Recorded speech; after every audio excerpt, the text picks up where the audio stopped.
আমাদেরকে অনেকে মনে করে যে আমরা নাকি ক্ষমতায় গেলে এদেরকে মেরে ফেলবো। এই স্টুডেন্টরা যারা নেমেছে রাস্তাঘাটে, আমরা এদেরকে জড়িয়ে ধরবো, আমরা তাদেরকে জড়িয়ে ধরবো, আমরা তাদেরকে বলবো যে তোমরা যা করেছো এই দেশের জন্য, দেশের কথা চিন্তা করে তোমরা রাস্তায় নেমেছো। তোমরা ভেবেছিলে আমরা খারাপ, এই যে তোমরা ভেবেছো আমরা খারাপ, তাই যে তোমরা নেমেছো, এর মানে হচ্ছে তোমরা দেশের কথা চিন্তা করেছো। কিন্তু তাদের বিচার আমরা করব যারা তোমাদেরকে এই মিথ্যা কথা তোমাদের মাথায় ঢুকিয়েছে। তোমরা যারা নেমেছো তারা কোনো অপরাধ করোনি। বাংলাদেশ আওয়ামী লীগ যখন আসবে তখন সে এইভাবে আসবে, সে বাংলাদেশ আওয়ামী লীগের যে চরম বিরোধী, তারও সে প্রধানমন্ত্রী, তার নাগরিকও সে টেক কেয়ার করবে। অর্থাৎ যেন একজন চরম আওয়ামী লীগ বিরোধিতাকারী 3 বেলা ভাত খেতে পারে, তার কাজের জায়গাতে সমস্যা না হয়, তার জমি একটা কেউ দখল করে নেবে, তার বাড়ি দখল করে নেবে, এটা যাতে না হয়, যেন সে আওয়ামী লীগকে গালি দিতে দিতে 3 বেলা আরাম করে ভাত খেতে পারে। এই ম্যাজিক্যাল আওয়ামী লীগ এভাবেই গড়ে উঠবে। এবং এই দলটি ক্যাপিটালিস্ট বা বুর্জোয়া, যারা পুঁজির সঞ্চয় করে অবৈধভাবে, তাদের একটা স্টেশন হিসেবে ব্যবহার হবে না। এটি হবে প্রলেতারিয়েতের, শোষিতের। এই দেশটা হবে শোষিতের, শ্রেণীহীন যারা রয়েছে তাদেরকে এই ভাইব দেওয়া যে শ্রেণীহীন বলে কিছু নেই, নো ক্লাসিফিকেশন, আমাদের সবার রক্ত লাল, আমরা সবাই এক, আমাদের জাতি বাঙালি, আমাদের ভূখণ্ড বাংলাদেশী। আমরা এই দেশটাকে আগামী এতগুলো বছরে ঠিক এই পার্টিকুলার এরিয়াতে নিয়ে যেতে চাই। আমরা আমাদের শিক্ষা ব্যবস্থাকে একটা চরম উৎকর্ষের সীমানাতে নিয়ে যেতে চাই। আজকে একটা চিকিৎসার জন্য যাতে আমাদের দেশের বাইরে যেতে না হয়, পৃথিবীর সবচেয়ে শ্রেষ্ঠ চিকিৎসা এই দেশে হবে। পৃথিবীর সবচেয়ে বড় একটা শ্রেষ্ঠ ফুটবল দল, একটা ক্রিকেট দল, একটা বড় শিক্ষার্থী, একটা শিক্ষালয়, একটা বড় চাকুরির জায়গা, একটা কমার্শিয়াল স্পেস, কৃষি, প্রত্যেকটা জায়গাতে আমরা শ্রেষ্ঠ হতে চাই। কিন্তু এই শ্রেষ্ঠ হয়ে আমরা অহংকারী হতে চাই না। আমরা এই পৃথিবীকেও গর্বিত করতে চাই। গ্লোবালাইজেশনের যুগে আমরা এগিয়ে যেতে চাই। সামনের আওয়ামী লীগ হবে, এর আগের আপনি ডিজিটাল আওয়ামী লীগ দেখেছেন, ডিজিটাল বাংলাদেশকে দেখেছেন, এর পরের আওয়ামী লীগ হবে ম্যাজিক্যাল আওয়ামী লীগ।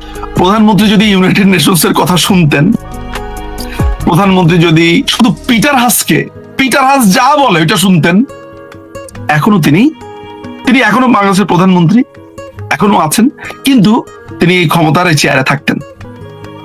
আমি আপনাকে এটা বল, আজকে আমার এই কথাটাকে যেইভাবে আপনার মনে হোক না কেন, আমার ভেতরটা মাঝে মধ্যে চুরমার হয়ে যায় এইটার জন্য। নট আওয়ামী লীগের আলাদা ব্যাপার, আমার দল, কোন দল অপারেট করতে পারবে না।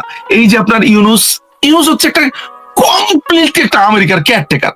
আপনার ভালো লাগুক কিংবা না লাগুক, বিএনপিকেও সমঝোতা করেই আসতে হবে। দেখুন, আমেরিকা আনপপুলার বাংলাদেশে হতে চায় না। তারা পরিষ্কার করে ইউনুসকে বলে দিয়েছে যে তুমি এটা পারবে না, আমরা যা চাই তুমি এটা পারবে না। বাংলাদেশের মানুষ আমাদের বিরুদ্ধে ফুঁসে উঠেছে। সো তারা বলছে যে বাংলাদেশে ইন্ডিয়ার বিরুদ্ধে একটা বড় ধরনের বিদ্বেষ আছে, আমেরিকা এটাকে খুব ভয় পায়। আমেরিকা মনে করে যে তারা এই জিনিসটাতে যাবে না, এই কনফ্রন্টেশনে যাবে না। তারা তখন সরকারের পর সরকার দিয়ে নানান ধরনের চেষ্টা করবে। এখন তারা পরবর্তী যাদেরকে ক্ষমতায় আনবে তাদেরকে দিয়েই চেষ্টা করবে। আমি আপনাকে এটা বলে রাখলাম, এটা আমার কথা নয়। মাইক বেঞ্চ কদিন আগে কি বলেছে, আপনার এটা কার সাথে যেন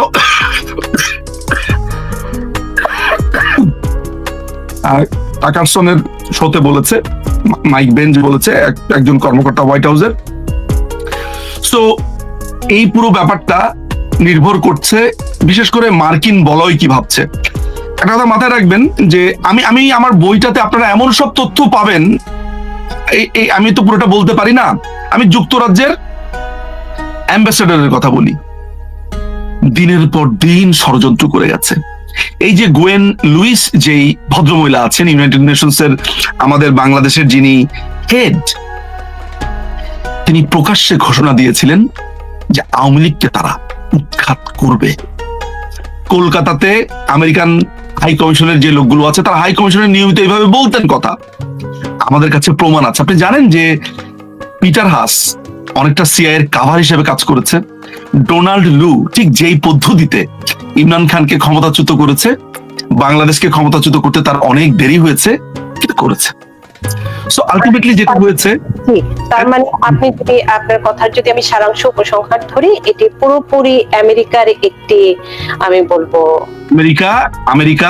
আমেরিকা ইউনাইটেড নেশনস, এখানে ইউনাইটেড নেশনস এ খুবই কার্যকরী ভূমিকা যে রেখেছে সে হচ্ছে ভলকার তুর্ক। তারপরে হচ্ছে যে আপনার ব্রিটেনের যেই অ্যাম্বাসেডর আছে রবার্টসন, এরপরে সারাকু, তারপরে এখানে টার্কি এখানে ওতপ্রোতভাবে জড়িত ছিল। চায়না দূরে দূরে থেকেছে, বাট চায়নার এখানে ইন্ধন ঠিক ওই অর্থ না, চায়নার ইন্ধনটা একটু ইন্টারেস্টিং, সেটাতে আমি পরে হয়তো আসবো। কিন্তু টার্কির এখানে সরাসরি অর্থ বিনিয়োগ ছিল, কাতারের এখানে সহযোগিতা ছিল, এরা সবাই একজোট হয়েছে। এর কারণ হচ্ছে বাংলাদেশ তার ডিপসির ব্যাপারে একটা বড় সিদ্ধান্ত নিয়েছিল, তার পোর্ট গুলোর ব্যাপারে সিদ্ধান্ত নিয়েছে। মায়ানমারের যেই আমেরিকার যে মায়ানমার অ্যাক্ট আছে, প্রধানমন্ত্রী এটাকে কমপ্লিটলি নো বলেছে। আরো অনেক ঘটনা, বিশেষ করে সিলেটে ইউরেনিয়ামের একটা মজুদ আছে, আপনারা হয়তোবা সেটা জানবেন, এটার দিকেও নজর আছে। রাশিয়ার একটা প্রজেক্ট আছে যেটা আমেরিকা ভালোভাবে নেয়নি। এই ছাড়াও আমাদের যেই এয়ারবাস যেটা আছে, অর্থাৎ বোয়িং নেত্রী কেনেন নাই, বোয়িং কিনবেন না তিনি এয়ারবাস কিনবেন। এটাও একটা বড় ধরনের বাণিজ্যের একটা ওদের ভয়ঙ্কর রকমের আপনি বলতে পারেন অসম্মতি ছিল। তিনি চায়নার সাথে তার বাণিজ্যকে খুব বাড়িয়েছিলেন, যেটা আমেরিকা খুবই বাঁকা চোখে দেখেছিল এবং তারা নিতে পারেনি। এবং আরেকটি গুরুত্বপূর্ণ ব্যাপার, ইন্দো প্যাসিফিকে যে কোয়াডের যে বিষয়টা ছিল, সেখানে বাংলাদেশ যে 15 আউটলুক দিয়েছে, এটা মার্কিনীরা খুবই বাজেভাবে নিয়েছে ব্যাপারটাকে, মনে করেছে যে এরা এত ছোট একটা রাষ্ট্র আমাদের সাথে এইভাবে পাঙ্গা নিয়েছে, এটার প্রতিশোধ তারা নেবে।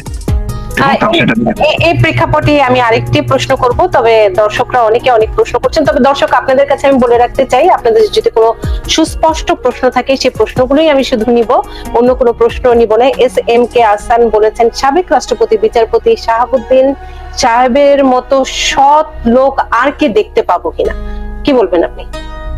কার মতো সৎ লোক? সাবেক বিচারপতি শাহাবুদ্দিন সাহেবের কি হয়েছে? তার মতো সৎ মানুষ আর দেখতে পাবেন কিনা বাংলাদেশে?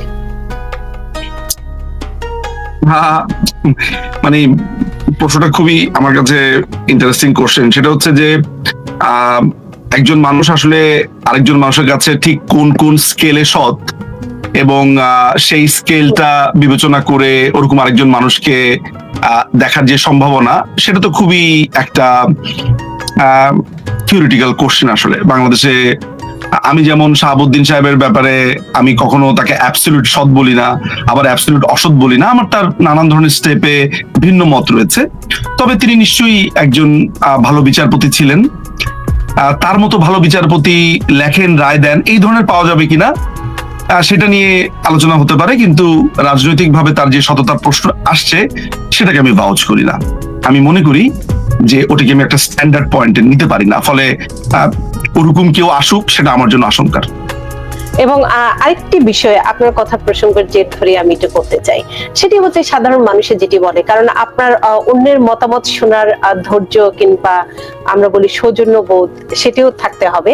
তো সেই প্রেক্ষাপটে আপনি বলছিলেন যেহেতু সাবেক প্রধানমন্ত্রী অনেকেরকে সন্তুষ্ট করতে পারেনি, আমেরিকা কাতার অনেকেরই ক্ষমতায় থাকতে পারেনি, কিন্তু তার বিপরীতে যারা সমালোচক কিংবা অন্য মতাদর্শের মানুষ, অন্য দলের মানুষ, যারা আওয়ামী লীগকে পছন্দ করেন না, তারা বলেন যে ক্ষমতায় টিকে থাকার জন্য সাবেক প্রধানমন্ত্রী সবকিছুই দিয়ে দিয়েছেন ভারতকে।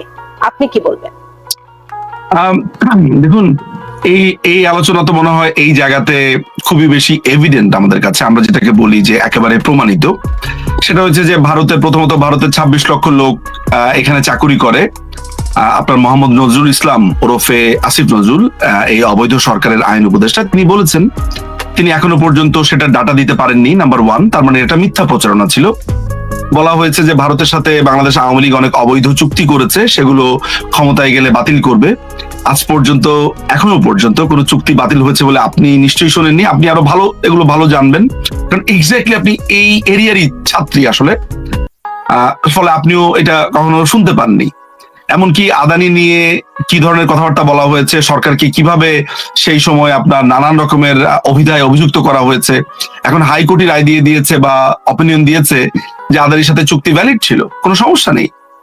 তারপরে অনেক অবৈধ চুক্তির কথা বলা হয়েছে, সেগুলোকে বাতিল করা হয়, কোনো চুক্তি বাতিল হয়নি। ফলে যেই কথাগুলো যে ভারত বিদ্বেষী বা ভারত বিদ্বেষী ব্লককে খুশি করবার জন্য যে চটকদার কথা বলা হয়েছিল, সেগুলোর একটাও তো আপনারা দেখতে পাচ্ছেন না। কার্যত আমরা কি দেখলাম? আমরা দেখলাম যে ভারতের মাটি ব্যবহার করে বাংলাদেশের গার্মেন্ট শিল্প আপনার প্রায় মাসেই সম্ভবত ডেলিভারি কস্ট হিসেবে প্রায় 4,000 কোটি টাকা বাঁচাতে পারতো, প্রায় $500 বিলিয়ন। সো এইটা কিন্তু আমরা কেউ জানতাম না। সবারই ধারণা ছিল যে ভারত মনে হয় বাংলাদেশ থেকে সবকিছু নিয়ে গেছে, কিন্তু আমরা পরে জানতে পারলাম যে বাংলাদেশ ট্রান্সশিপমেন্ট সুবিধা পেত। আমরা এটাও জানতে পারতাম যে বাংলাদেশ এক ধরনের ব্যবসায়িক সুবিধা পেত।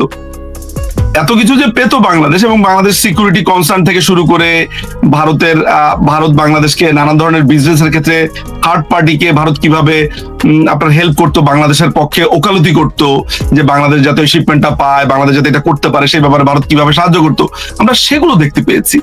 আপনি এখনো পর্যন্ত কি দেখতে পেয়েছেন যে এমন একটি চুক্তি বা এমন একটি এমওইউ যেটাকে বাতিল করতে পেরেছে এই অবৈধ টোকাই জঙ্গিরা? করতে পারেনি। এবং আপনি ভিন্ন মতের কথা বলছেন। সকালবেলাতে আমি সন্ধ্যাবেলা থেকেই টকশো শুরু হতো বাংলাদেশে, সেখানে আওয়ামী লীগকে নিয়ে কি বলা হতো you know it very well. Asif নজরুলের মতো লোক, গোলাম মাওলা রনি, তারা টিকে ছিলেন, তাদেরকে গ্রেফতার করা হয়েছিল কখনো? তারপর যারা যারা সরকারের সমালোচনা করতো, আপনার নুরুল হক নুরু কি বলতো সরকারকে নিয়ে, তারপর অনেক মানুষ বলতেন। তো আজকে তারা যা করেছে, জয় বাংলা শব্দটা বলা যায় না, আওয়ামী লীগের পক্ষে বলা যায় না। আপনাদের যে সাংবাদিক বন্ধুরা রয়েছে তাদের প্রায় 400-500 লোকের অ্যাক্রিডিটেশন কার্ড বাতিল করে দেওয়া হয়েছে। সেনাবাহিনীর যে বিভিন্ন, আমি একজন জেনারেলের সাথে এবার একজন মেজর জেনারেলের সাথে আমি এবার কলকাতাতে মিট করেছি। আমি তার নাম বলবো না, তিনি কোথায় ছিলেন তাও বলবো না। তিনি আজকে থেকে 2-3 বছর আগে রিটায়ার করেছেন। তার নামে মামলা হয়েছে, গুমের মামলা হয়েছে। তিনি আপনার একটি গুরুত্বপূর্ণ পদে ছিলেন, কোনো দলও করেন না, কিছুই করেন না। বেচারার এই অবস্থা, বাচ্চা কাচ্চা ফেলে তিনি একাকী জীবন যাপন করছেন। অনেক মানুষ আছে। সো এই যে ঘটনাগুলো, যে নজির তৈরি করা হয়েছে, ভবিষ্যতে কি তারা স্ট্যান্ডিংটা রাখবে যে যদি বাংলাদেশ আওয়ামী লীগ সেম জিনিসটা অ্যাপ্লাই করে? যদিও বাংলাদেশ আওয়ামী লীগ সেটা করবে না, কারণ মাননীয় প্রধানমন্ত্রী নানানভাবে বক্তব্যে বলেছেন, এবং আমার সাথে ব্যক্তিগত আলাপনেও তিনি পরিষ্কার করে বলেছেন যে এই যে গুজব রটানো হচ্ছে যে বাংলাদেশ আওয়ামী লীগ ক্ষমতায় আসলে গণহত্যা করবে, প্রতিশোধ নেবে, কিছুই না।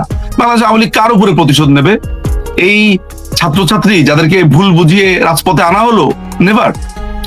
বাংলাদেশ আওয়ামী লীগ যেটা করবে, যে বাংলাদেশ আওয়ামী লীগ একটি ম্যাজিক্যাল আওয়ামী লীগে পরিণত হতে চায়। যেই ম্যাজিক্যাল আওয়ামী লীগ মেহনতি মানুষের কথা বলবে, একজন শ্রমিক এবং কৃষকের দিকে নজর দেবে, একজন কৃষক যাতে সংসদে এসে তার কথা বলতে পারেন সেই ব্যবস্থা করবে, একজন ছাত্রছাত্রী যারা তাদের ক্ষোভের কথা বলতে পারবে, তাদের প্রাপ্তি অপ্রাপ্তির কথা বলতে পারবে। বাংলাদেশ আওয়ামী লীগ ঠিক এমন একটি আওয়ামী লীগ হবে যেখানে বুর্জোয়া বা ক্যাপিটালিস্টদের একটা হাব এই বাংলাদেশ আওয়ামী লীগ হবে না।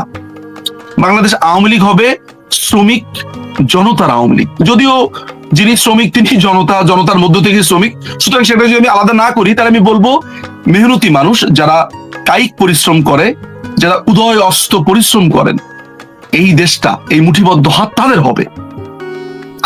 I may be sound more communist, but Bangladesh Awami League is a socialist party, is a kind of, কারণ আমাদের 4টা কাইন্ড অফ বলেছি যে আমাদের 4টা মূলনীতির মধ্যে একটা তো সোশ্যালিজম, অর্থাৎ কি সবার সমান অধিকার। আমি সোশ্যালিজম বলতে মূলত এটাই বুঝি, সমান অধিকার, মানবিক মর্যাদা, বিচার প্রার্থিতার সমস্ত সুযোগ সুবিধা, অর্থাৎ সম্মান। এই প্রত্যেকটা জিনিস আওয়ামী লীগ দিয়েছে। মানুষ আফসোস করছে, এগুলো তো আমরা শিখিয়ে দেইনি। মানুষ বলছে যে আগেই ভালো ছিলাম। আপনি দেখেন যে কদিন আগে কি বলেছে, এখন কি বলছে। আপনি কান পাতুন, আপনি কান পাতলে শুনতে পাবেন। সুতরাং বাংলাদেশ আওয়ামী লীগ, সাদ্দাম বলেছে, আমি জাস্ট এই লাইনটা বলি, আমাদের বাংলাদেশ ছাত্রলীগের যিনি সভাপতি, তিনি একটা চমৎকার কথা বলেছেন যে বাংলাদেশ আওয়ামী লীগ ভয়ঙ্কর হয়ে ফিরবে না। বাংলাদেশ আওয়ামী লীগ ওই ভ শব্দটা দিয়েই ফিরবে, কিন্তু অনুসার অন্ত্যেষ্টিয়কার এই ভয়ঙ্কর থাকবে না, ভ থাকবে, সাথে থাকবে র আর দন্তাস্ব আকার, অর্থাৎ ভরসা হয়ে ফিরবে বাংলাদেশ আওয়ামী লীগ। কতদিন লাগতে পারে? কারণ আমরা বর্তমান বাংলাদেশের প্রেক্ষাপটে যেটি দেখছি, আপনি যে কথাটি বলেছেন সেটির সত্যতা নিশ্চিত করেই বলছি, কারণ আমরা গণমাধ্যম কর্মী, আমরা জানি আওয়ামী লীগ কখনোই কোনো কমিটিতে নাই, শুধু আওয়ামী লীগ কিংবা মুক্তিযোদ্ধার সন্তান এমন মানুষকেও হেনস্থা করা হচ্ছে বাংলাদেশে, যেহেতু তার বাবা ফ্রিডম ফাইটার ধরেই নেওয়া হয়, তারা আওয়ামী লীগ পরিবারে, এমন মানুষকেও হেনস্থা করা হচ্ছে বাংলাদেশে। এবং গণমাধ্যমের অনেক আমার সহকর্মী বলেন যে, কারণ আমার চোখের সামনে আমি টেলিভিশন বন্ধ হতে দেখেছি, সিএসবি, চ্যানেল 1, আমার চ্যানেল ছিল, সেগুলো বন্ধ হতে দেখেছি। সেই প্রেক্ষাপটে তারা বলেন যে, নূপুর, এখন তো তুই আগে ভয় পেতে হচ্ছে বন্ধ হয়ে যাওয়ার, এখন তো জ্বালাও পোড়াও কিংবা মৃত্যুর যে আশঙ্কা সেটি করা হয়, তো সেই প্রেক্ষাপটে আওয়ামী লীগকে এত সহজে ফিরবে? দেখুন, বাংলাদেশ আওয়ামী লীগ গত ৭৬ বছরে, আপনি, আমি জানি না আপনি কোন পাসপোর্ট ক্যারি করেন, আমার একটা সবুজ পাসপোর্ট রয়েছে। আমি নিশ্চিত যে আপনারও একটি সবুজ পাসপোর্ট রয়েছে, যদি অন্য কোনো দেশের নাগরিকত্ব থেকেও থাকে, একটি সবুজ পাসপোর্ট আপনার রয়েছে। যে বাংলা ভাষায় কথা বলছেন বা আমরা যেটা, সেটা কে দিয়েছে, কার নেতৃত্বে? আমি বলবো না এটা আওয়ামী লীগ দিয়েছে, আমি বলবো আওয়ামী লীগের নেতৃত্বে সাধারণ জনগণকে সাথে নিয়ে এটা অর্জিত হয়েছে। বাংলাদেশ আওয়ামী লীগ এই দেশকে, পুরো দেশ, তার ভাষা, মানুষ, নারী নেতৃত্বের কথা ধরেন, গত 15 বছরে নারীর ক্ষমতায়ন কি পর্যায়ে গেছে আপনি নিশ্চয়ই জানেন সেটি। সো বাংলাদেশ আওয়ামী লীগ কি করেছে না করেছে এই রাষ্ট্রে, এগুলো সবই দৃশ্যমান। উন্নয়নের কথা আমি একবার বলবোই না, মানুষই বলুক। কিন্তু আওয়ামী লীগের এই পুরো পথটা, সেই 76 বছর, তো 1948, এত ছাত্রলীগের অবশ্য, মানে গত 76 বছর যদি আপনি ধরেন, সে পুরো 76 বছর আওয়ামী লীগের এই পথটা কিন্তু ছিল বেশ চড়াই উতরাই। আমরা স্ট্রাগল কবে করিনি আপনি আমাকে বলুন? আমাদেরকে ব্যান করা হয়েছে, 21 বছর আমরা রাজনীতি করতে পারিনি 75-এর পর, বা আমাদেরকে নানানভাবে দমিত করা হয়েছে, আমরা কথা বলতে পারিনি, জয় বাংলা শব্দ উচ্চারণ করতে পারিনি। ফিনিক্স পাখি চেনেন? ফিনিক্স পাখি যিনি ছাই থেকে উঠে দাঁড়ান, এবং যে দলটি বারবার ছাই থেকে উঠে দাঁড়ান, তার নেত্রী হচ্ছে একজন নীলকণ্ঠী পাখি, যিনি লিটমাস পেপারের পরে, লিটমাস পেপারের মতো সমস্ত দুঃখ, বেদনা, কষ্ট, এগুলো তিনি চুষে নেন। তার শরীরে যেই বেদনার দাগ, তার শরীরে যে অ্যাগনি, যে পেইন, আপনি চিন্তা করুন তো, যার ফ্যামিলিকে মেরে ফেলেছে এক রাতে, এক ভোরে, তিনি 1981 থেকে এই দেশকে সার্ভ করছেন নানান ভাবে। এই মানুষটি আমাদের চোখের সামনে একটা লিভিং লেজেন্ড। এই মানুষটি জানেন, আমার মতো একজন ক্ষুদ্র মানুষের খোঁজ নেন, আমি কাশ দিচ্ছি কেন, কাশি হচ্ছে কেন, আমার শরীর ভালো কিনা, ঠিক একই, দিস ইজ মাদারলি উইমেন। যে মানুষটা ঠিক একইভাবে তার নেতা কর্মী থেকে প্রত্যেকটা মানুষের খোঁজ খবর রাখেন, সেই দলটা হোঁচট খাবে, কারণ এই দলটা মানুষের কথা বলে, আর মানুষের কথা যারা বলে, মার্কিন ইঙ্গো সাম্রাজ্যবাদীদের চক্ষুশূল তারাই হয়। আমি এই ক্ষেত্রে এই যে সহজের কথা বলছেন, সহজ বলতে একটা সংগ্রামের মধ্য দিয়ে আমাদেরকে আসতে হবে, এবং এই ফেরাটা, এই সংগ্রামের মধ্যে দিয়ে ফেরাটা, ব্যাপারটা কি জানেন? ওই মাকসুদ ভাইয়ের একটা গান আছে, ফিডব্যাকে গিয়েছি, আগুনে পুড়েছি দুযুগ ধরে, এদেশ আমার দেশ, এদেশ আমার বাংলাদেশ। আমাদেরকে, আমরা অনেকগুলো স্ট্র্যাটেজি আমাদের আছে, কাজ হচ্ছে, আমরা আগুনে দগ্ধ হচ্ছি, এই বিট্রেয়াল, এই পুরো ঘটনাতে আমরা আগুনে পুড়ে পুড়ে কাটি হচ্ছি, এবং আমরা খুব শক্তিশালী এবং ভরসার জায়গা হয়ে ফিরবো, এবং খুব দ্রুত ফিরবো। আপনি নিশ্চিন্ত থাকতে পারেন, আমি বলছি আপনাকে। এক্ষেত্রে আমি একটা সম্পূর্ণ প্রশ্ন করে ফেলতে চাই, সেটা হচ্ছে সাবেক প্রধানমন্ত্রী মাননীয় যিনি ছিলেন শেখ হাসিনা, তাকে যেমন অনেকেই, না না না না না না না, ভুল কথা, সাবেক প্রধানমন্ত্রী তো না। সাবেক প্রধানমন্ত্রী কেন বলছেন? আপনি বর্তমান প্রধানমন্ত্রী বলতে চান? না, আপনি কি বলতে চান? আমি সাবেক প্রধানমন্ত্রী বলতে চাই। কেন? আপনার যেই আমি আপনাকে যদি বলি বিশ্লেষণ, সাধারণ মানুষের যে বিশ্লেষণ, না, আমি তো এটা তো একটা, না না না, সাধারণ মানুষ যদি আজকে সূর্য দেখে বলে চাঁদ উঠেছে, সাধারণ মানুষ সূর্য দেখে চাঁদ বলতে পারে, আপনি চাঁদ বলবেন? আপনাকে সেটি মেনে নিতেই হবে নিজব মজুমদার। কোনটা মেনে নিব, যে সাধারণ মানুষ সূর্যকে চাঁদ বললে? তাহলে তো গড মাস্ট বি ক্রেজি একটা মুভি আছে, আপনার হেলিকপ্টার থেকে আমি বলি আপনাকে, আমি আপনাকে বলি, হেলিকপ্টার থেকে কোকের বোতল পড়লে ওইটাকে যদি ওই গড মাস্ট বি ক্রেজির মুভির মতো কেউ গড মনে করে, তাহলে তো সেটা গড হয়ে গেল না। সাধারণ মানুষ কেন, পৃথিবীর কোটি কোটি কোটি কোটি মানুষ যদি আমাকে যুক্তি দিয়ে বোঝায়, আইন তো তাতে চেঞ্জ হয়ে যায় না। ফলে আমাকে আইনি পদ্ধতিতে কথা বলতে হবে। আইনের ভাষায় আপনার কাছে আমি বিতর্ক করতে যাব না, কারণ আপনি হচ্ছেন ব্যারিস্টার মানুষ, আমি আইনের ভাষায় না, এটাই তো স্বাভাবিক। প্রধানমন্ত্রী তো কোনো পদত্যাগ দেননি, পদত্যাগ পত্র দেননি, সেই নাটকের হিসেব নিকেশ আমরা গণমাধ্যমের। না, এটাকে নাটকই বা বলছেন কেন? আমি সেটাই বলছি যে না, একটা জঙ্গি হামলার কথা বলতে পারেন, একটা জঙ্গি হামলা হয়েছে। কারণ হচ্ছে বর্তমান যারা আছেন অন্তর্বর্তীকালীন সরকার, তাদের না তো, এটা তো অন্তর্বর্তীকালীন সরকার না, অন্তর্বর্তীকালীন সরকার বলে তো কিছু নাই। নিজব মজুমদার, আমি এই বিষয়টি নিয়ে তর্ক আরেকদিন করব। আমার যে প্রশ্নটি আছে সেটি হচ্ছে আওয়ামী লীগের এই যে হাল ধরে রাখা, আপনি মাননীয় শেখ হাসিনার কথা বলছিলেন, তারপর কে হাল ধরবে? কারণ তারপর তো আমরা ওরকম নেত্রী কিংবা ওরকম নেতা, যে কারণে অনেকেই সন্দিহান। এই প্রশ্নটির উত্তর দেন, আমরা আরেকদিন বসবো। কারণ আজকে যেহেতু আমার আরেকজন নেই, অন্য দলের মুখপাত্র, সে কারণে আমি আপনার সাথে বিতর্ক করতে চাই না, আমি সঞ্চালক হিসেবে আমি শুধু প্রশ্নই করতে চাই আপনার কাছ থেকে। তো বাংলাদেশ আওয়ামী লীগে আমি আপনার নাম বললে আমি অনেক নাম বলতে পারি আপনাকে, সম্ভাব্য ভবিষ্যতের বাংলাদেশ আওয়ামী লীগকে হাল ধরার জন্য লিডার, এমন অনেক মানুষের নাম আমি একের পর এক আপনাকে বলে দিতে পারবো।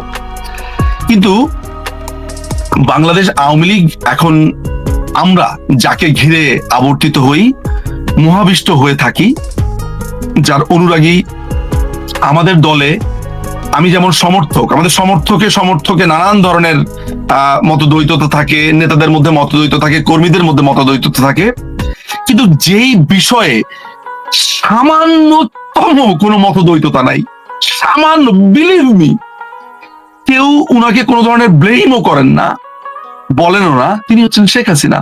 আমরা in Sheikh Hasina we trust, in Sheikh Hasina we believe. এইটা আমাদের কাছে একটা একটা একটা একটা পীঠ স্থান। হ্যাঁ, কিন্তু মাননীয় প্রধানমন্ত্রী, বাংলাদেশ আওয়ামী লীগের সভানেত্রী শেখ হাসিনা, তিনি নির্ধারণ করবেন তার পরবর্তী নেতৃত্বে কে আসবে, সেটা নিশ্চয়ই আপনারা জানতে পারবেন। কিন্তু বাংলাদেশ আওয়ামী লীগে তরুণ নেতৃত্ব আছে, বাংলাদেশ আওয়ামী লীগে প্রবীণ নেতৃত্ব আছে, অভিজ্ঞ নেতারা আছেন, নেত্রীরা আছেন। বাংলাদেশ আওয়ামী লীগে আছে একটা স্ট্রং তৃণমূল, যারা প্রাণ ভোমরা এই দলটির। এই যে আমি আজকে প্রোগ্রাম করছি, এই তৃণমূল রাত জেগে প্রোগ্রাম দেখছে। আপনি কমেন্ট দেখুন, তারা রাত জেগে জেগে প্রোগ্রাম দেখছে দলটার জন্য। 9 মাসে, গত 10 মাসে ঘর থেকে একটা লাইট জ্বালায়নি, মোমবাতি জ্বালিয়ে ঘরে আছে এমন নেতা কর্মীরা আছে, মৃত্যুর আগ মুহূর্তে বলে গেছে জয় বাংলা। মৃত্যুর আগ মুহূর্তে পিটাচ্ছে, মারছে, জবাই করছে, বলে জয় বাংলা। এই দলকে আপনি নির্মূল করবেন কিভাবে? আপনাকে আমি একটা গল্প বলি, সেটা হচ্ছে বাতিস্তা, তার অত্যাচারে ফিদেল কাস্ট্রো, তারা গেরিলা ওয়ারফেয়ার করছে, এক সময় তারা ফিদেল কাস্ট্রোকে চেনে না আসলে চেহারাতে। ফিদেল কাস্ট্রো একদিন ধরা পড়লেন বাতিস্তার সৈনিকদের কাছে, কিউবার যুদ্ধের কথা বলছি, কিউবার গেরিলা কথা বলছি। তো ফিদেল কাস্ট্রো, যাকে তারা এত বছর ধরে খুঁজছে, তাকেই পেয়ে গেল বাতিস্তার লোকেরা, তাকে। কিন্তু তারা বুঝতে পারেনি তারা ফিদেলকে ধরেছে, কারণ ফিদেলের চেহারা কেউ জানে না। তো যেই ভদ্রলোক, যে সিকিউরিটি অফিসার, যিনি সারিবদ্ধভাবে দাঁড় করিয়ে ফিদেল সহ তার সহযোগীদেরকে গুলি করে মারবে, তখন সেই সিকিউরিটি অফিসার হঠাৎ করে বললো যে, থাক, মেরো না, একে বন্দি করে রাখো। সৈনিকরা বলল যে, স্যার, এই ফিদেল ক্যাস্ট্রোর মতো একটা বদমাইশের দল বল, ওরা ভেবেছে ফিদেল ক্যাস্ট্রো সহযোগী, এদেরকে মারবেন না, এদেরকে ছেড়ে দেবেন এইভাবে। তখন তিনি বলেছেন, সে সিকিউরিটি অফিসার, যে বিশ্বাসকে হত্যা করা যায় না, এই 3 জনকে মারবে, লাভ কি? বিশ্বাস, আদর্শ তো শেষ হবে না। পরবর্তী সময় তিনি, ফিদেল যখন রাষ্ট্র জয় করে ফিরেছেন বিপ্লবের পর, তখন তাকেই প্রধান সিকিউরিটি অফিসার বানিয়েছিলেন, সে ভদ্রলোককে খুঁজে। সেটা আরেক কাহিনী। আমি যে কথাটা বলতে চাই, যে বাংলাদেশ আওয়ামী লীগ ঠিক এমন, আপনি আমাকে মেরে ফেলতে পারেন, আমার বাবা আওয়ামী লীগ করেছে, আমার দাদা আওয়ামী লীগ করেছে, আমি আওয়ামী লীগ করেছি, আমি আর অন্য কিছু শুনতে চাই না। আমার জীবনের চ্যাপ্টার একটাই, আমার সংসার নেই, আমার কিচ্ছুর দিকে আমার মনোযোগ নেই, আমার ওকালতি থেকে শুরু করে আমি সমস্ত কিছু থেকে, মানে সমস্ত কিছু, আমার জীবন শেষ হয়ে গেছে। কিন্তু আমার জীবনের একটাই লক্ষ্য,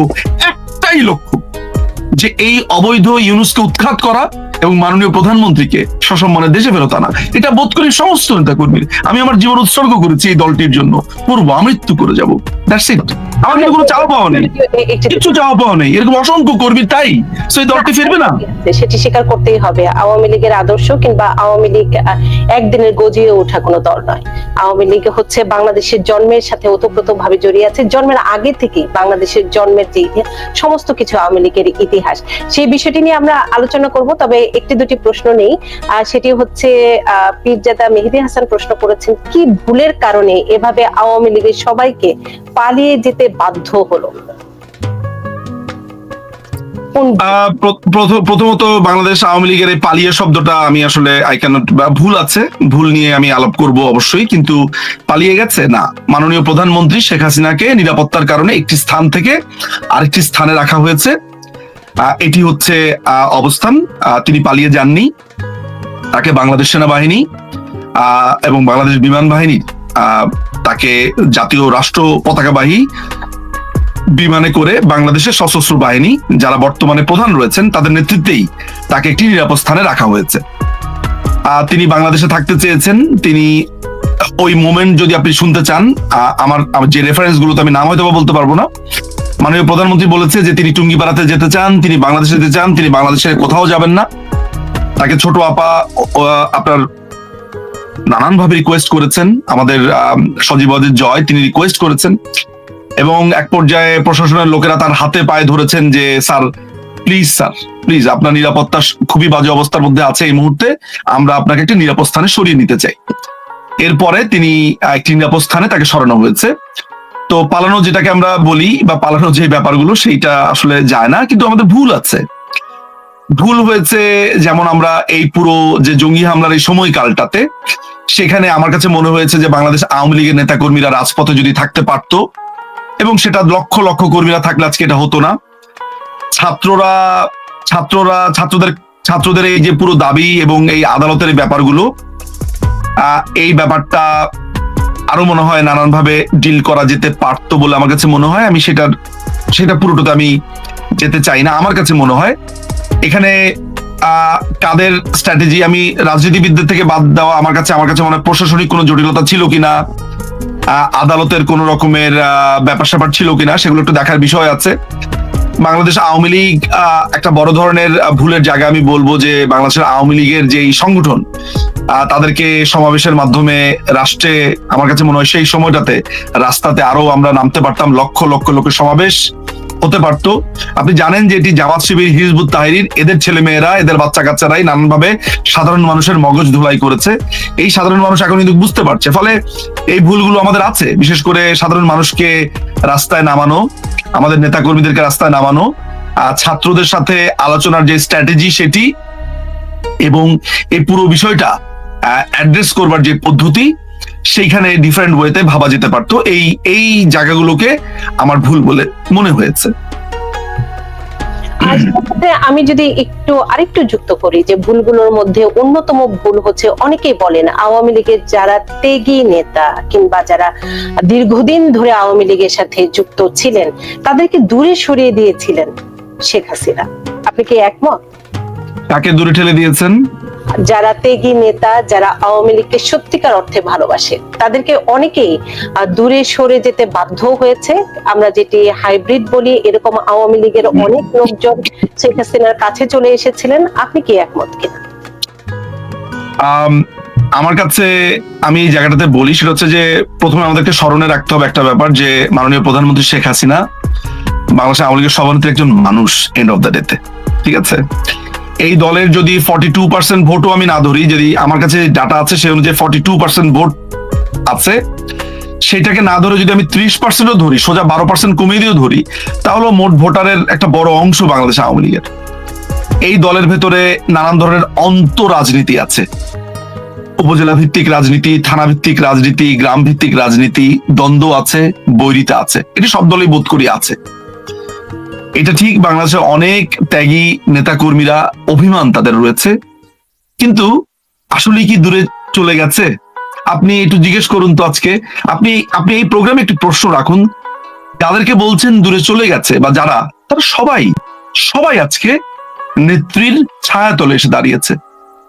আমি অসংখ্য নেতাকর্মীকে চিনি যাদের অভিমান ছিল, হ্যাঁ, অভিমান, দূরে সরে থাকা, তা নয়, দূরে সরিয়ে দেওয়া হয়েছে। এই ব্যাপারগুলো আসলে খুবই আমি মনে করি যে যেহেতু এটি একটি দলের নানান ধরনের সেন্সিটিভ ইস্যু, আমি আসলে এই দুর্যোগপূর্ণ সময় আমি এই ব্লেম গেমগুলো খেলতে চাই না। আমরা আমাদের নিজস্ব ফোরামে এগুলো আলোচনা করি, কিন্তু পাবলিকলি আমি এই ব্যাপারগুলো করতে খুব অস্বস্তি বোধ করি। কারণ দেখেন, আমার একজন তৃণমূলের নেতা বা আমার একজন তৃণমূলের ছেলে বা মেয়ে কর্মী, তারা আমার ভাই বা বোন। আমার ভাই বোনের সাথে আমি ব্যাকডোরে এই ব্যাপারগুলো নিয়ে আলাপ করি। আমি সামনাসামনি আমি এটা নিয়ে আলাপ করি না, এই কারণে করি না কারণ এতে দলের মধ্যে এগুলো নিয়ে অহেতুক আলোচনা হয়, সেটার প্রয়োজন এই মুহূর্তে নেই। আমি স্ট্র্যাটেজিগত কারণে এই প্রশ্নটি এড়িয়ে যাচ্ছি। তবে এইটা আপনি জেনে রাখুন যে আমাদের মধ্যে আর কোনো ধরনের দ্বন্দ্ব নেই। যার সাথে যার দ্বন্দ্ব ছিল এগুলো সব মিটে গেছে। এখন সবার লক্ষ্য একটা, মাননীয় প্রধানমন্ত্রী শেখ হাসিনাকে দেশে সসম্মানে ফিরিয়ে আনা। বাংলাদেশ আওয়ামী লীগ তার মাথা উঁচু করে রাজনীতি করবে, এটাই আমাদের একমাত্র। ফলে যে দ্বন্দ্বের কথা বলছেন, দূরে সরিয়ে দেওয়ার কথা বলছেন, এগুলো যদি হয়েও থাকে এখন আর নেই। এখন যেহেতু আর নেই, ফলে এই ব্যাপারটা নিয়ে আমি আর আলোচনা করতে চাই না। আমি আর একটি দুটি প্রশ্ন নিতে চাই। মোহাম্মদ ইকবাল প্রশ্ন করেছেন, শেখ হাসিনা 6 জুলাই দেশ ছেড়ে চলে যাওয়ার পরে অনেক পুলিশ হত্যা করা হয়েছে, আওয়ামী লীগের নেতা কর্মীদের হত্যা করা হয়েছে, এর দায়ভার আসলে কে নেবে? তখন তো শেখ হাসিনা ছিলেন না। কোনটা দায়ভার? সরি, 6 জুলাই যখন চলে যান শেখ হাসিনা, তারপরেও তো অনেককে হত্যা করা হয়েছে। কারণ 5ই অগাস্ট বিচার করার যে বিষয়টি চলে আসছে, তো উনি বলছেন 36 জুলাই শেখ হাসিনা দেশ ছেড়ে চলে, মানে 5ই আগস্টের পরে তারপর যে হত্যা যেগুলো হয়েছে, পুলিশ হত্যা, মানুষ হত্যা, তার দায়ভার কে নেবে? শুধু 5ই আগস্টের পর থেকে কেন, এই শুরু থেকেই যে হত্যাকাণ্ড হয়েছে সেগুলো দায়ভার ইউনূস, গং, জামাত শিবির, হিজবুত তাহরীর এদেরকে নিতে হবে। ওরা প্রকাশ্যে স্বীকার করেছে যে আমরা যদি এরকম আগুন না লাগাতাম, আমরা যদি মেট্রো রেল ধ্বংস না করতাম, আমরা যদি পুলিশে না মারতাম, তাহলে কি আমরা বিপ্লব করতে পারতাম?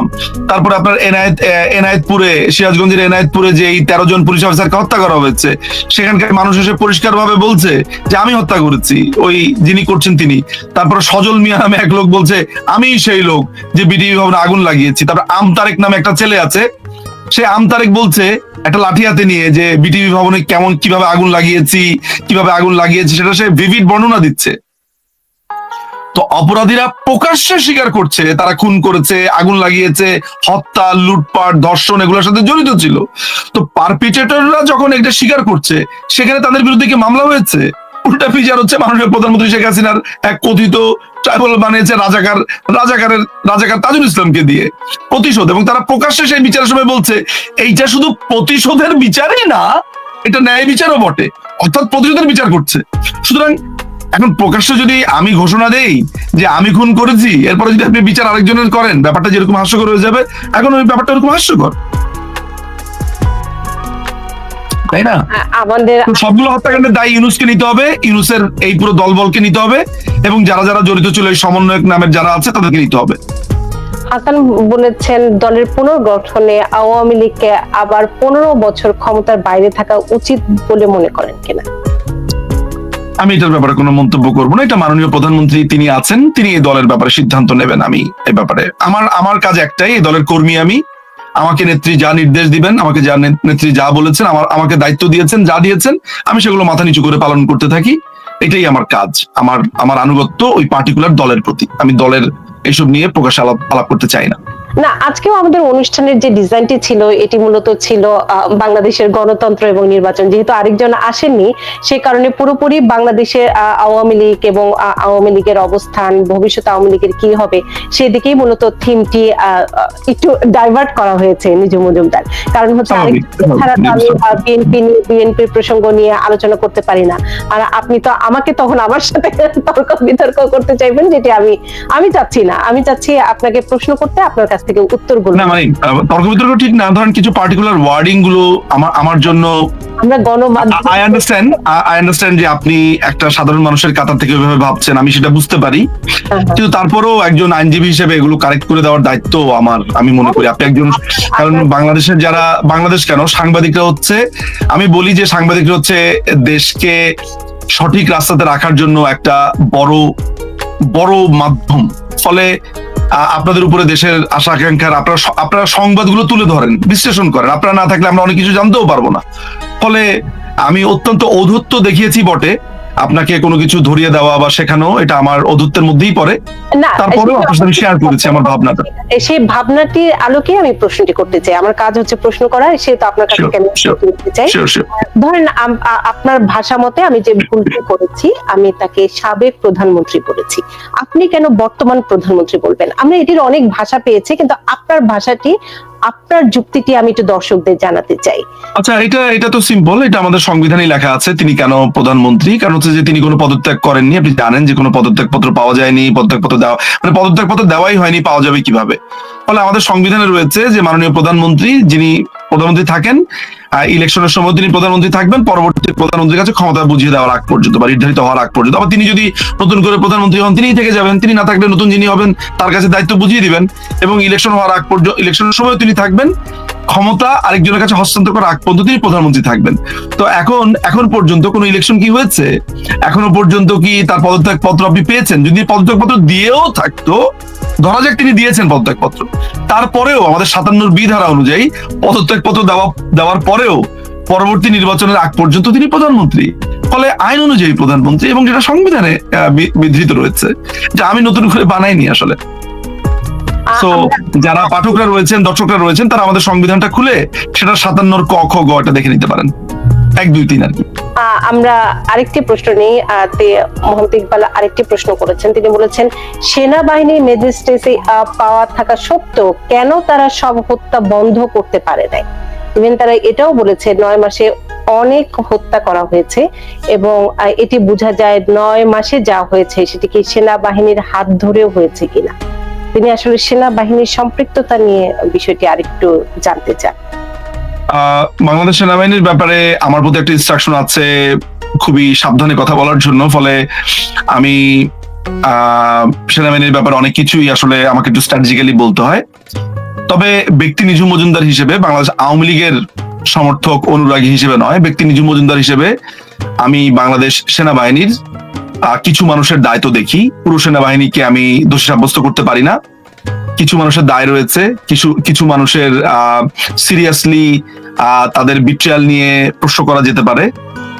কিছু মানুষের আমি বলবো যে তারা দায়িত্ব ঠিকভাবে পালন করেননি, সেটা বলা যেতে পারে। কিন্তু সমগ্র সেনাবাহিনীকে দোষী সাব্যস্ত আমি করব না, সেটা খুবই ইলজিক্যাল হবে।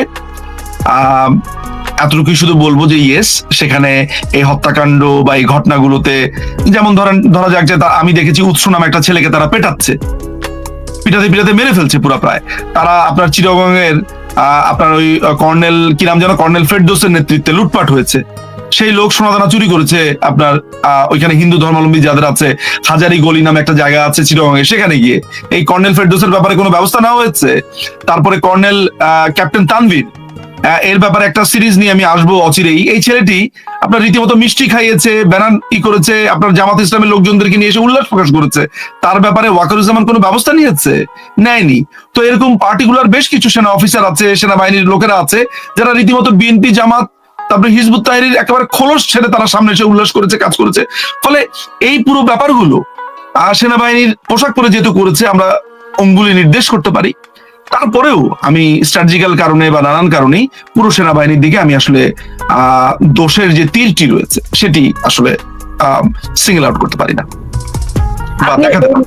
এই মুহূর্তে আজকে দাঁড়িয়ে আমি যদি বলি, আজকে জুনের 13 তারিখ, নিউ ইয়র্কে রাতের বেলা, বাংলাদেশের ভবিষ্যৎটি আসলে আপনি কেমন দেখতে পাচ্ছেন? এখন থেকে দাঁড়িয়ে আপনি আগামী 6 মাস বলতে পারেন, 1 বছর, কিংবা বর্তমান সময়ের আলোকে সমীকরণ আপনি যদি বিশ্লেষণ করেন সেই আলোকে। দেখুন,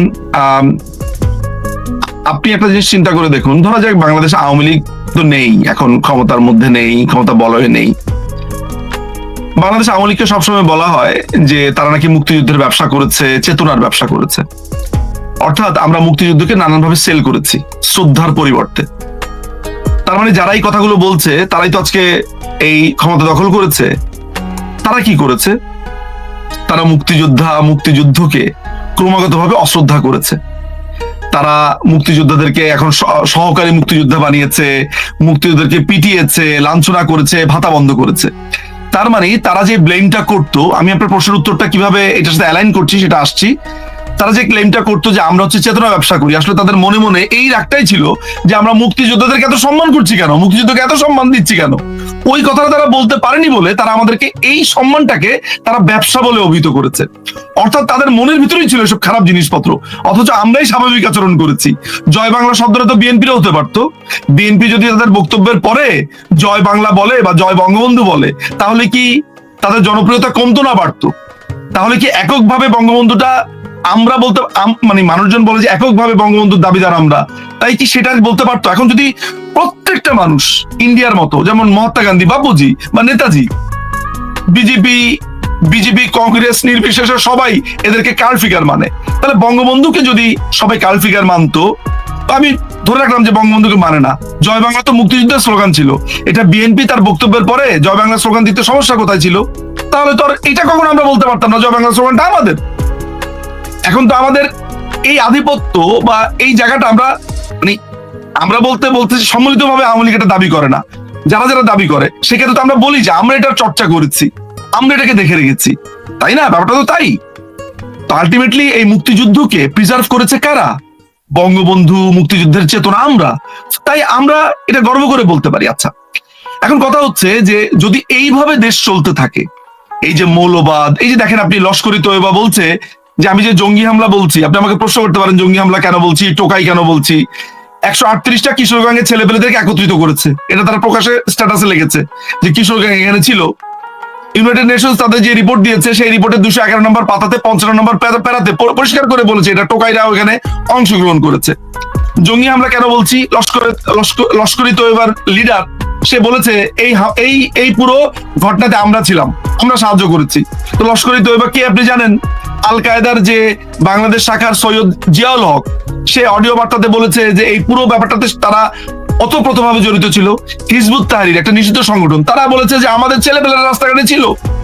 তাহলে এটাকে জঙ্গি হামলা, টোকাই হামলা, এতে এইভাবে যদি চলতে থাকে বাংলাদেশ ভবিষ্যৎ ভয়ঙ্কর।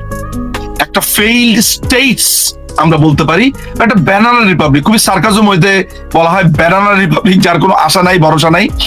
আমাকে একটি বিশেষ দূতাবাসের একজন কর্মকর্তা সেদিন টেলিফোনের মধ্যে আমাকে বলে, তিনি বলছিলেন, আচ্ছা আওয়ামী লীগ বিএনপি বাদ দাও তো নিজুম, তুমি আমাকে একটা কথা বলো তো, আচ্ছা তোমরা আসলে এমন কেন? মনে হচ্ছে যে তোমরা একজনের মাংস আরেকজন খাওয়ার আগ পর্যন্ত কেউ ঠান্ডা হবা না। একদম টেলিফোনে আমাকে সপ্তাহ তিনেক আগে বলেছে। তো আমি তাকে বলেছি যে কেন মনে হচ্ছে? তখন বললো যে কে দেখিছে চারদিকে ঘৃণার চাষাবাদ, কি কাকে মারবে এই দল, মানে ভয়ঙ্কর, মানে একজন আরেকজনকে না মারা পর্যন্ত শেষ হবে না। তো দেখেন, আপনি পয়লা বৈশাখে একটি লাল সাদা একটি শাড়ি পরতে পছন্দ করেন, আপনি একটু পান্তা ইলিশ খান, আপনি একটু মাটির ভারে করে একটু পান্তা ভাত খেতে চান, একটু আলু ভর্তা খেতে চান, একটু ইলিশ মাছ খেতে চান, আপনাকে সেটা করতে দেবে না। এটা নাকি হারাম, নিয়ে এসছে ধর্ম। আপনি একটা সুন্দর করে একটা স্লিভলেস ব্লাউজ পরে রাস্তায় হাঁটছেন, আপনাকে হাঁটতে দেবে না। বেশরম মাইয়া এইভাবে বলে আপনাকে অভিহিত করবে। আপনি একটা চুলটা সুন্দর করে আঁচাতে পারবেন না, চুল খোলা রাখলো কেন, হিজাব পরে না। আপনি একটা সুন্দর শাড়ি পরবেন, জামা পরবেন, আপনাকে করতে দেবে না। আপনি প্যান্ট পরেছেন, টাকনুর উপরে প্যান্ট পরেনি কেন, ছেলেদেরকে ধরে বসবে। চুল এইভাবে কেটেছে কেন, এইভাবে না কেন, ওইভাবে না কেন। অর্থাৎ ইনভিজিবলি আপনাকে একটা ভয়ঙ্কর গোষ্ঠী আপনাকে ঘিরে ধরেছে। আপনার বাক স্বাধীনতা, আপনার চিন্তা ভাবনা তারা নিয়ন্ত্রণ করতে চাইছে। এরা ইনভিজিবলি একটা, আপনি দেখতে পাননি তাদেরকে, তারা আপনার আশেপাশে বড় হয়ে উঠেছিল এতদিন। আমরা এই জায়গাতে ফেইল করেছি। ওই যে ভদ্রলোক বলেছেন আমাদের ভুলগুলো কোথায়, আমরা ফেইল করেছি। জামাত শিবিরকে আমরা কনফ্রন্ট করতে পারিনি, এদেরকে আমরা ট্রিট করতে পারিনি। হিজবুত তাহরির, এদের গ্রোথ আমরা কমাতে পারিনি, হয়তোবা দমিয়ে রেখেছি, কিন্তু ভেতরে ভেতরে তারা সংগঠিত হয়েছে। সো এইভাবে যদি চলতে থাকে এটা একটা ফেইল্ড বা একটা ব্যর্থ রাষ্ট্রতে পরিণত হবে। আমি একটা ভয়ঙ্কর ভবিষ্যৎ দেখতে পাই। বাংলাদেশ আওয়ামী লীগের আসার দরকার নেই, মুক্তিযুদ্ধের মানুষরাই আসুক না, ঠিক আছে, আমরা খুব খারাপ, কিন্তু সেই মুক্তিবুদ্ধির মানুষরাই তো আজকে সঙ্গীন, তাদেরকে ঘর ছাড়া। ফলে এই জন্যই বলি, Bangladesh Awami League is the answer, Sheikh Hasina is the answer. আমি দুটো প্রসঙ্গ দিয়ে শেষ করবো আজকের মতো। আমাদের আরেকজন প্রশ্ন করেছেন, আওয়ামী লীগ পরবর্তী রাষ্ট্র ক্ষমতায় বিএনপিতে আস্থা রাখতে চায় কিনা, নাকি জামাত কিংবা এনসিপিতে আস্থা রাখবে আওয়ামী লীগ? কার প্রতি আস্থা আওয়ামী লীগ? বাংলাদেশ আওয়ামী লীগ জি, পরবর্তী রাষ্ট্র ক্ষমতায় কার প্রতি আস্থা রাখতে চায়? বাংলাদেশ আওয়ামী লীগ তো 5ই অগাস্টের পরবর্তী সময় যা হচ্ছে, আমি নিশ্চিত তারা এই পুরো যা কিছু ঘটছে এটি একটি ইলিগাল অবস্থার মধ্যে দিয়ে এগিয়ে যাচ্ছে। বাংলাদেশ আওয়ামী লীগ নিশ্চয়ই কোনো আইনত অবৈধ কোনো কিছুর উপরে আস্থা বা অনাস্থা এই জায়গাতেই নাই, বরঞ্চ এই ব্যাপারটাকে তারা ইলিগাল বলে অভিহিত করছে। আমি মানে 5ই অগাস্টের পরে যা কিছু ঘটছে এগুলো তো সবই ইলিগাল। সেই ইলিগাল জিনিসের উপর আপনি যদি বলেন যে আপনি কোকেনের উপর আস্থা রাখবেন না গাঁজার উপর আস্থা রাখবেন, আমি কি উত্তর দিব? দুটোই তো আমার কাছে মাদক, আমি তো দুটোর একটি আস্থা রাখবো না। ব্যাপারটা তাই, যা কিছু হচ্ছে কোনোটা কোকেন 5ই অগাস্টের পরে, কোনোটা আপনার ওই যে আইস, কোনোটা গাঁজা, কোনোটা তার থেকে চরস, আফিম, এগুলো হেরোইন। সো আমি তো আসলে কোনোটাকেই ভাউচ করতে পারি না। আপনার উত্তরটি নিশ্চয়ই দর্শক পেয়ে গেছেন। আমরা শেষ করব যে বিষয়টি নিয়ে শুরু করেছিলাম, এবং যে বিষয়টি মূলত আজকে আমার পুরো টক শোর ডিজাইন ছিল, ডিজাইনটি পরবর্তীতে পরিবর্তন করতে হয়েছে। আপনাকে হয়তো পরবর্তীতে আমি আরো আরেকজনের সাথে এনে বিষয়গুলোর বিশ্লেষণ করার চেষ্টা করব। সেটি হচ্ছে তারেক রহমানের সাথে বৈঠক করলেন, টিউলিপের সাথে বৈঠক করলেন না, এবং ইউনূস সরকারের আমরা দেখছি 10 মাসে প্রায় 11টি বিদেশ সফর, এবং ব্রিটেনেও যে কাজগুলো হয়েছে, নিঃসন্দেহে এটি আমরা গণমাধ্যম কর্মী হই, সাধারণ মানুষই হয়ে, বাংলাদেশের জন্য সম্মানজনক কিছু হয়নি। কারণ এটি আসলে এক ধরনের অসম্মানিতই হয়েছে বাংলাদেশ, আমি বলবো না ইউনূস হয়েছে, কারণ তিনি যেহেতু বাংলাদেশের এখন প্রতিনিধিত্ব করে গিয়েছেন, সেটি পুরো বাংলাদেশ অপমানিত হয়েছে। তো সেই প্রেক্ষাপটে সমস্ত কিছু মিলিয়ে টিউলিপের সাথে বৈঠক না করা, তারেক রহমানের সাথে বৈঠক করা, এবং প্রধানমন্ত্রীর দেখা না পাওয়া, সে নিয়ে মিথ্যা বিভিন্ন ইনফরমেশন, সবকিছু মিলিয়ে সামগ্রিকভাবে আপনার বিশ্লেষণটি উপসংহার একটু নিয়ে নিতে চাই। প্রথমত বলা হয়েছে যে এটি একটি সরকারি সফর। আমরা আজকে যে বিলটি পেয়েছি সেখানে আমরা দেখতে পাচ্ছি প্রায় 3.5 কোটি 2 লাখ সামথিং পাউন্ড, যেটা বাংলাদেশি টাকাতে 3.5 কোটি টাকা আপনার বিল দিয়েছে হাই কমিশন। এটা বিলটা করেছে হাই কমিশন বরাবর, ঠিক আছে। আজকে হাই কমিশনের 2জন কর্মকর্তাকে আমি সরাসরি বলেছি যে ওই ডনকেস্টার হোটেলে আমি পরিষ্কার করে বলে দিয়েছি তাদের 2জনকে যে এইটার জবাব আপনাদেরকে দিতে হবে। ভবিষ্যতে আপনাদের 2জনের চেহারা আমি চিনে রাখলাম, ভবিষ্যতে আমরা এটা জবাব চাইবো যে আপনারা কেন এই ইলিগাল রেজিমে আপনারা এই বাংলাদেশের 3.5 কোটি টাকা আপনারা এইভাবে নষ্ট করলেন, এটা আমরা জানতে চাইবো। এই যে আজকের আবিদা সুলতানা যিনি আছেন, যিনি ডিপ্লোম্যাট, তাকেও জবাবদিহির আওতায় আসতে হবে একদিন না একদিন। নাম্বার 1, সরকারি সফরের কথা বলা হয়েছে, কিন্তু টাকা দিচ্ছে, বিল দিচ্ছে বাংলাদেশ। এটা কার টাকা? আমাদের এই টাকাগুলো কিভাবে দেওয়া হয় জানেন? আমাদের রিজার্ভে যে টাকাটা আছে সেই রিজার্ভ থেকে টাকাগুলো দেওয়া হয়, আপনি হয়তো বা জেনে থাকবেন, বিদেশি ডলারে বা পাউন্ডে এটা পেমেন্ট করা হয়। তাহলে আমাদেরকে মিথ্যা কথা বলা হলো কেন যে এটি একটি সরকারি সফর? সরকারি সফর হলে এটার বিল দিবে হচ্ছে ইংল্যান্ড সরকার দিবে। এরপরে আপনার কেয়ার স্টারমার তিনি ডিক্লাইন করেছেন, নট তিনি শিডিউল দিতে পারেননি তা না, তিনি রিফিউজ করেছেন। তার মন্ত্রিসভার একজন সাবেক মন্ত্রী এবং তার সরকারের একজন মাননীয় সংসদ সদস্য জনাবা টিউলিপ সিদ্দিকী, তার বিরুদ্ধে যেই স্মিয়ার ক্যাম্পেইন চলেছে সেগুলো তিনি নিয়ে কথা বলতে চেয়েছেন, সেইটাও তিনি মানে এত বাজেভাবে তিনি এটাকে ইগনোর করেছেন যেটা ব্রিটেন ভালোভাবে নেয়নি। কারণ এন্ড অফ দ্য ডেতে তিনি ব্রিটেনের একজন সংসদ সদস্য, ব্রিটেনের নাগরিকদের প্রতিনিধি করেন তিনি। অথচ তিনি রূপা হক, তারপরে আরো যারা যারা আছে, তারা যাদেরকে আমরা খুবই জামাতের প্রতি সফট বলে মনে করি, তাদের সাথে গিয়ে তিনি মোটামুটি নাচানাচি করে আসলেন, সেখানে গিয়ে আমরা দেখলাম সেগুলো। তো আলটিমেটলি এটা আমার কাছে মনে হয়েছে যে এই যে তিনি খালি দেশ ঘুরছেন আর ঘুরছেন, ওই যে সরকারি মা দই হামের ডাল এই অবস্থার মধ্যে চলছে। কিছু তো পায়নি, বরঞ্চ বাংলাদেশের এই পতাকা অবদমিত হয়েছে, অপমানিত হয়েছে, এবং বাংলাদেশের মানুষের যে ট্যাক্সের টাকা তার উদয় অস্ত পরিশ্রম করে যে টাকা বাংলাদেশ গভর্নমেন্টকে দেয় সে ট্যাক্স, বা যারা বিদেশ থেকে টাকা পাঠায় যে রেমিটেন্সের টাকা, এটা তারা এই বিদেশি স্যান্ডউইচ, আপনার টোস্ট, পাউরুটি, জ্যাম, জেলি আরাম করে এই 3-4 দিনে ব্যয় করেছে। আমার টাকা দিয়ে, এটা আমারও টাকা আছে, তাই না? এটা আপনারও টাকা আছে। আরাম করে জ্যাম জেলি খেয়েছে, মুরগির রান খেয়েছে, হ্যাঁ, আরাম করে জীবনযাপন করে এসেছে।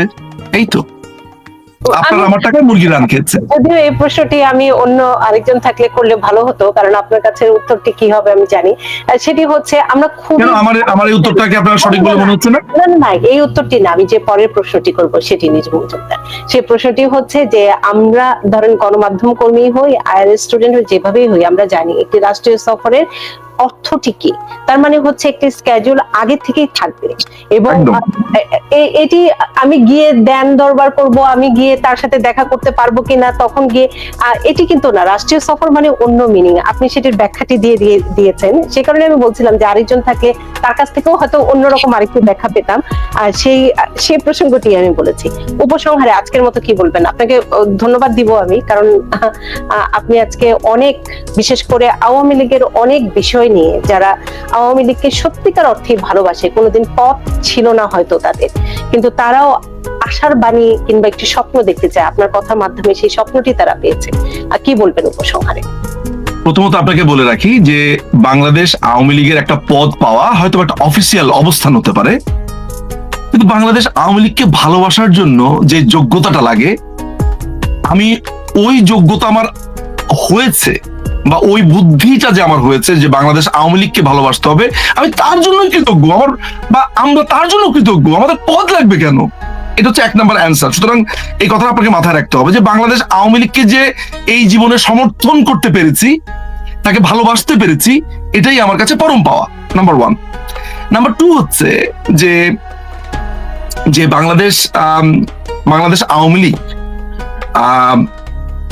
এই যে দুর্যোগের সময়, এই যে ভয়ঙ্কর অবস্থার সময়, তারা আজকে তাদের নেতা কর্মীরা একত্রিত হয়েছে। বাংলাদেশ আওয়ামী লীগের কর্মীরা মুষ্টিবদ্ধ হাতে তারা নিজেদের হাত নিজেরা ধরেছে। বাংলাদেশকে পরিবর্তন করবার জন্য এই ভুয়া, এই দখলদার জঙ্গি টোকাইদের থেকে মুক্তি পাওয়ার জন্য যে লড়াই সংগ্রামে আবির্ভূত হয়েছে, আমি বলি যে এতে করে বাংলাদেশ আওয়ামী লীগ খাঁটি হচ্ছে। আপনি যে প্রশ্নটা জানতে চেয়েছেন সেটি হচ্ছে বাংলাদেশ আওয়ামী লীগ কাদের দল হবে জানেন?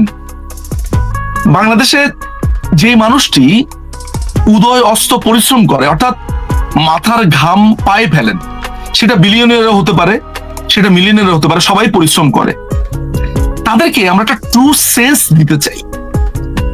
ট্রু সেন্সটা হচ্ছে এই দেশ তাদের, এটা তাদের দেশ, এই দেশের হিস্সা, এই দেশের মাটি, এই দেশের জমিন, এই দেশের আকাশ বাতাস, প্রত্যেকটা জায়গাতে তাদের অধিকার রয়েছে। এই সেন্স অফ রাইট, এইটা দিতে চাই, নাম্বার 1। নাম্বার 2 হচ্ছে আমাদের তরুণরা হচ্ছে আমাদের সম্পদ, আর আমাদের যারা প্রবীণ তারা হচ্ছে আমাদের নির্দেশক। আমরা এই তরুণ এবং প্রবীণদের একটা ব্রিজ করে দিতে চাই।